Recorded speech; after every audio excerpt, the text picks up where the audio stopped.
दोस्तों, भगवान श्री कृष्ण ने अपना विराट स्वरूप अर्जुन के सामने प्रकट किया। धृतराष्ट्र कहते हैं कि संजय श्री कृष्ण के विराट स्वरूप के दर्शन करने के बाद अर्जुन तो अपने गांडीव उठाकर और युद्ध करने के लिए तैयार हो गए होंगे। यह सुनकर संजय कहते हैं, अभी कहाँ महाराज।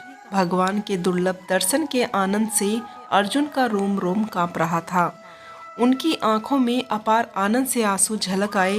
विराट स्वरूप के दर्शन करने के बाद अर्जुन जय श्री कृष्ण का जाप करने के बाद कहते हैं, हे परमेश्वर, हे योगेश्वर, हे त्रिलोकीनाथ, आपने ठीक ही कहा है कि आपके विराट रूप के तेज को मेरी आंखें सह नहीं पाएंगी। आपका ये विशाल और विकराल रूप देखकर मेरा मन घबराहट के मारे व्याकुल हो रहा है।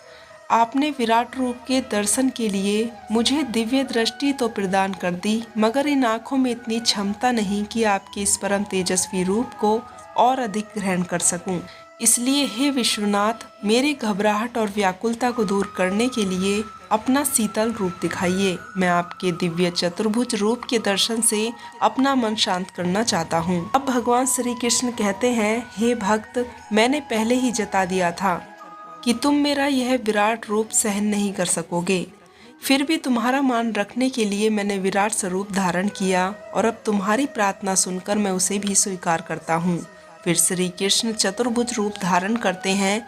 इसके बाद श्री कृष्ण पुनः अपने मानव स्वरूप में आ जाते हैं।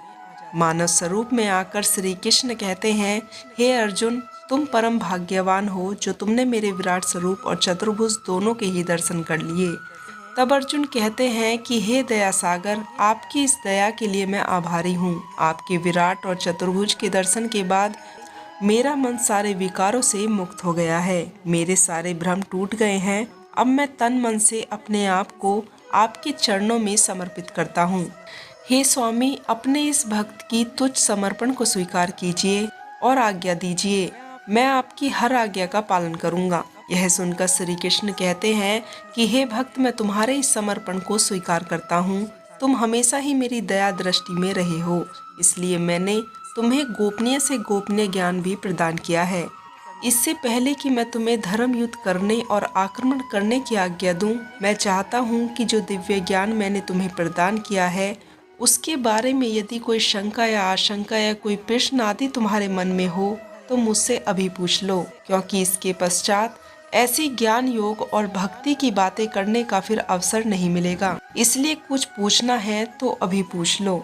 यह सुनकर अर्जुन कहते हैं कि हे माधव, अब इस मन में ना तो किसी प्रकार की शंका के लिए कोई जगह है और ना ही किसी आशंका के लिए। अब तो पूर्ण श्रद्धा और पूर्ण भक्ति से मेरा मन एक लहराते सागर की भांति आनंद से उमड़ रहा है। परंतु यह सुनकर श्री कृष्ण पूछते हैं, परंतु क्या अर्जुन? इस पर अर्जुन कहते हैं कि प्रभु, केवल कुछ प्रश्न मेरे मन में उठ रहे हैं। भगवान, आपने जब अपना विराट स्वरूप बताया था तो ये भी तो बताया था कि ये विराट रूप संपूर्ण नहीं है, केवल मेरे समझने के लिए ही संपूर्ण है। इसका अर्थ है कि वास्तव में आप इतने विशाल और इतने विकराल हैं कि आपका कोई आकार ही नहीं बन सकता। यह सुनकर श्री कृष्ण कहते हैं, हाँ, यह सत्य है। मैं अनादि हूँ, मैं अनंत हूँ, मैं सदा हूँ और मैं सदा रहूँगा। संपूर्ण सृष्टियों में ऐसा कोई जगह, कोई स्थान नहीं है जहाँ मैं नहीं हूँ। जल, थल और गगन में भी मैं हूँ, इसलिए मेरा कोई आकार नहीं है, मैं निराकार हूँ। यह सुनकर अर्जुन कहता है कि फिर आपने यह भी तो कहा था कि हाथी में भी आप ही हो, गाय में भी आप ही हो, चींटी में भी आप ही हो। यह सुनकर श्री कृष्ण कहते हैं, हाँ, ये भी सत्य है। अब अर्जुन कहते हैं, तो फिर इस तरह तो आप साकार भी हैं। यह सुनकर श्री कृष्ण कहते हैं, हाँ, जैसे इस समय मैं तुम्हारे सामने मानव अवतार में खड़ा हूँ, ये भी मेरा साकार रूप है। इसके अतिरिक्त मेरे जो अवतार हुए हैं वो भी मैंने तुम्हें दिखा दिए। ये सब आकार ही हैं, परंतु मेरा सच्चा और विशाल रूप निराकार है। यह सुनकर अर्जुन कहते हैं, तो यह सिद्ध हो गया कि आप निराकार भी हैं और साकार भी। आपके भक्त जो आपको साकार समझते हैं वह आपके अवतारों की प्रतिमा बनाकर आपकी पूजा करते हैं, और जो भक्त आपको निराकार मानते हैं वो आपको निराकार रूप में पूजते हैं। इसमें से कौन सा सही है? जो आपकी प्रतिमाओं की मूर्तियों की पूजा करते हैं या वो भक्त जो आपके निराकार रूप को पूजते हैं। यह सुनकर भगवान श्री कृष्ण कहते हैं, हे अर्जुन, गलत कोई भी नहीं है। मेरे भक्त को मेरा रूप चराचर किसी भी वस्तु में दिखाई दे सकता है, तो वह मन में मेरा ही ध्यान करके उसे पूजता है। मेरा रूप या अवतारों की मूर्तियां बनाकर भी पूजा की जाती है। जिन्हें इन मूर्तियों में मेरा विशाल रूप दिखाई नहीं देता, वो मेरे अनादि और अनंत रूप की पूजा करते हैं। कोई मुझे अपना पिता मानकर मुझसे बेटे का रिश्ता जोड़ लेता है, तो कोई मुझे माता मानता है, तो कोई मुझे सखा मानता है, तो कोई मुझे प्रेम का नाता जोड़ लेता है, जैसे गोकुल की गोपियां जो मेरे प्रेम में संसार के सारे रीति रिवाजों को भूल जाती हैं। उनकी आंखों में, उनके मन में हर जगह हर समय मेरा ही रूप समाया होता है। जो मुझको जिस भाव से ध्याते हैं, मुझको उसी रूप में पाते हैं। कई से साधु मुझसे प्रेम करने के लिए गोपियों के रूप में बार बार जन्म लेते हैं। मैं सब भक्तों को उनकी भक्ति का बदला उनके मन चाहे रूप में देता हूँ। मैं उनका पिता भी हूँ, मैं माता भी हूँ, मैं सखा भी हूँ, मैं प्रीतम भी हूँ। यह सुनकर अर्जुन पूछते हैं, तो क्या प्रभु भक्त आपसे प्रेम भी कर सकता है? यह सुनकर श्री कृष्ण कहते हैं, प्रेम ही तो भक्ति है। जिसके मन में प्रेम न हो, वह मेरा भक्त कैसे हो सकता है? सच पूछो तो मैं प्रेम ही प्रेम हूँ, प्रेम ही परमात्मा है। यह सुनकर अर्जुन कहते हैं कि किसी से प्रेम करने की कोई विधि नहीं होती, परंतु पूजा करने की कई विधियां होती हैं। आपके भक्त इन्हीं विधियों के अनुसार आपकी पूजा और भक्ति करते हैं।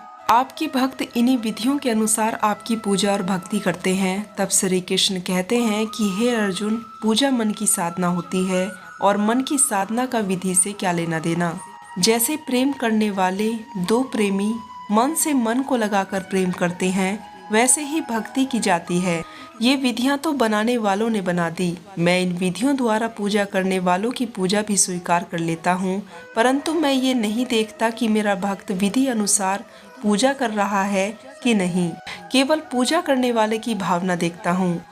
उनके मन में मेरे प्रति प्रेम और भक्ति भाव है या नहीं, यह देखता हूँ। जिस पूजा में विधि ही विधि हो और प्रेम तथा भक्ति ना हो, उस पूजा द्वारा कोई भी मुझे प्राप्त नहीं कर सकता। मुझे संपूर्ण साधने की एक ही विधि है, मुझ में मन लगाएं, मुझ में ध्यान लगाएं। यह सुनकर अर्जुन कहते हैं कि इस संबंध में एक विचार और है। आपका ध्यान लगाते समय मन में केवल आप रहें और संसार का कोई विचार बाधा न डाले। इसका कोई तरीका तो होगा। यह सुनकर श्री कृष्ण कहते हैं, हाँ, एक आसान तरीका तो है, परंतु वह कोई विधि नहीं है, बल्कि एक गुर है, एक योगिक कला है। यह सुनकर अर्जुन कहते हैं, वह आसान तरीका और योगिक कला क्या है मधुसूदन? तब श्री कृष्ण कहते हैं, सुनो अर्जुन, संसार के झमेलों से बचने के लिए मनुष्य एकांत में बैठकर मन को प्रभु में लगाए, क्योंकि एकांत में मनुष्य अपने भीतर झांक सकता है।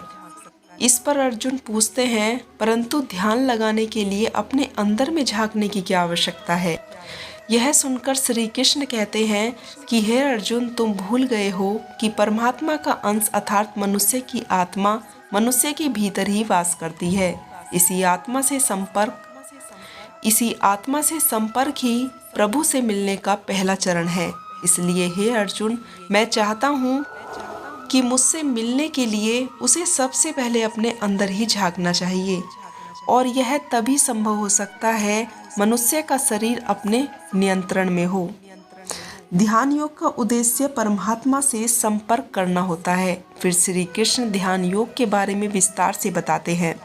ध्यान योग में सफलता हेतु फिर से संयमित आहार, संयमित नींद और संयमित विहार और सुख और दुख में संभाव रखने के बारे में बताते हैं, और आवागम के चक्र से छूटकर मोक्ष प्राप्त करने के महत्व को भी बताते हैं।